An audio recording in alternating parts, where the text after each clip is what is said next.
আল্লাহ বলেন নিরপরাধ একজন মানুষকে হত্যা করা মানে হলো তামাম পৃথিবীর সমস্ত মানুষকে হত্যা করার শামিল।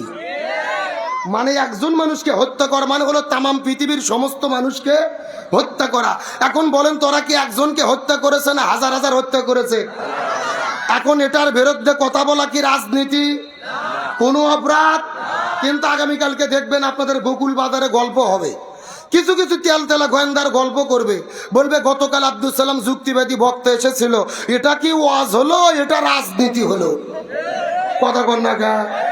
এই এরা কিন্তু ওই দলের লোক, কিন্তু এখন আর নিজেদের পরিচয় দেয় না, এখন খোলস পরিবর্তন করে সুশীল সেজেছে, সুশীল।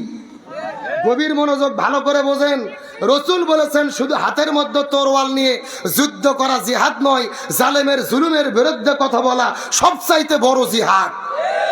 আর ওই জালেমের জুলুমের বিরুদ্ধে আমি হাসিনা থাকতেও কথা বলেছি, এখনো বলে যাবো ইনশাল্লাহ।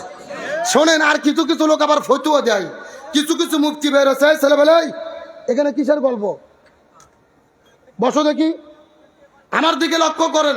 নতুন করে কিছু কিছু মুফতি বের হয়েছে, জীবনে মাদ্রাসার বারান্দায় যায়নি, এরা ফতুয়া দেয় যে এখন আর ওয়াজ মাহফিলে যাইয়া লাভ নাই। কারণ কি বলে, হুজুররা আর তো ওয়াজ করে না, এখন হুজুররা শুধু গিবত করে।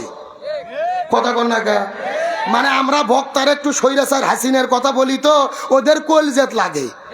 এখন ওরা বলতে পারে না যে আমাদের নেত্রীর কথা বলে, বলে গিবত করে, গিবত করে। ও আজে যে কি হবে, শুধু গিবত করে। ফতুয়া শোনেন, এই ফতুয়া শোনার পরে ওয়াজ শুরু হবে।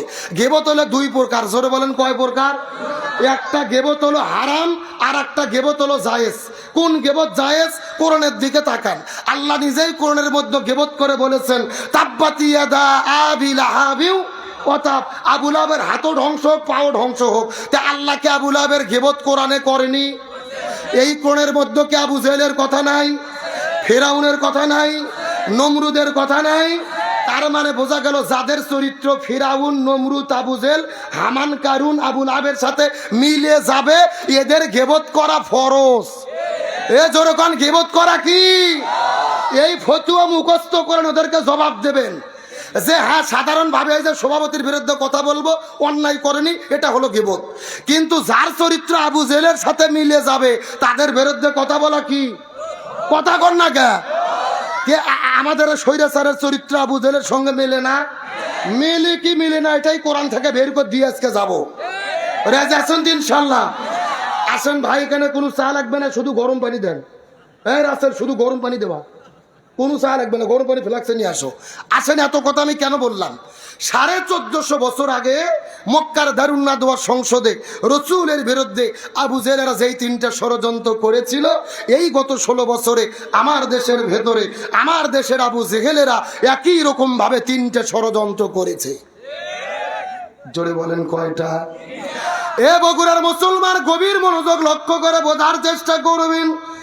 1450 বছর আগে মক্কার দারুন নাদওয়া সংসদের ভেতরে রসুলের বিরুদ্ধে আবু জেহেলরা যেই তিনটা ষড়যন্ত্র করেছিল, গত 16 বছরের ভেতরে আমার দেশের ভেতরে আমার দেশের স্বৈরাচাররা একই রকম ভাবে তিনটা ষড়যন্ত্র করেছে। দলিল হলো আল্লাহর কোরআন, সূরাটির নাম হলো সূরা আনফাল, আয়াত নম্বর হলো 30। কয় নম্বর বললাম? এ বগুড়ার মুসলমান কান খাড়া করে বোঝার চেষ্টা করবেন। খাতা কলম থাকলে লিখে নেন, মোবাইল থাকলে রেকর্ড করে নেন। আল্লাহর কোরআন কত চমৎকার করে বলেন, ওয়াইদ ইয়ামকুরু বিকাল্লাযিনা কাফারু। আল্লাহ তাআলা বলেন, ইয়া রাসূলুল্লাহ, আবু জেহেল আপনার বিরুদ্ধে ষড়যন্ত্র করতেছে, কিয়ামত পর্যন্ত করবে। ইয়ামকুরু শব্দটি মুযারের সিগা, বর্তমান, ভবিষ্যৎ, প্রেজেন্ট, ফিউচার। আল্লাহ বলেন, ইয়া রাসূলুল্লাহ, আবু জেহেল আপনার বিরুদ্ধে ষড়যন্ত্র করতেছে, কিয়ামত পর্যন্ত করবে। এখন আমি আপনাদের জিজ্ঞাসা করি, বলেন তো আবু জেহেল কি কিয়ামত পর্যন্ত বেঁচে থাকবে? তাহলে আল্লাহ মনে হয় ভুল করে লিখেছে। এই আপনাদের কি মনে হয় আল্লাহ কি ভুল করে? আল্লাহ ভুল করে না, এমন কথা বললে ঈমানও থাকবে না। কিন্তু এই জায়গার মধ্যে যদি আল্লাহ মাকারা শব্দ দিত, এই জায়গার মধ্যে অর্থ হয়ে যেত। কিন্তু আল্লাহ মাকারা শব্দ ব্যবহার না করে ইয়ামকুরু শব্দটি কেন ব্যবহার করলো? এই আয়াতের আপনি খাই নেন, এই আয়াতের ব্যাপারে তামাম পৃথিবীর ভেতরে সমস্ত মুফাসসির কিরাম একমত পোষণ করেছেন, কিয়ামত পর্যন্ত আবু জেহেল থাকবে না, কিন্তু আবু জেহেলের নাতি পুতিরা যোগ্য উত্তরসূরিরা কিয়ামত পর্যন্ত দেশে দেশে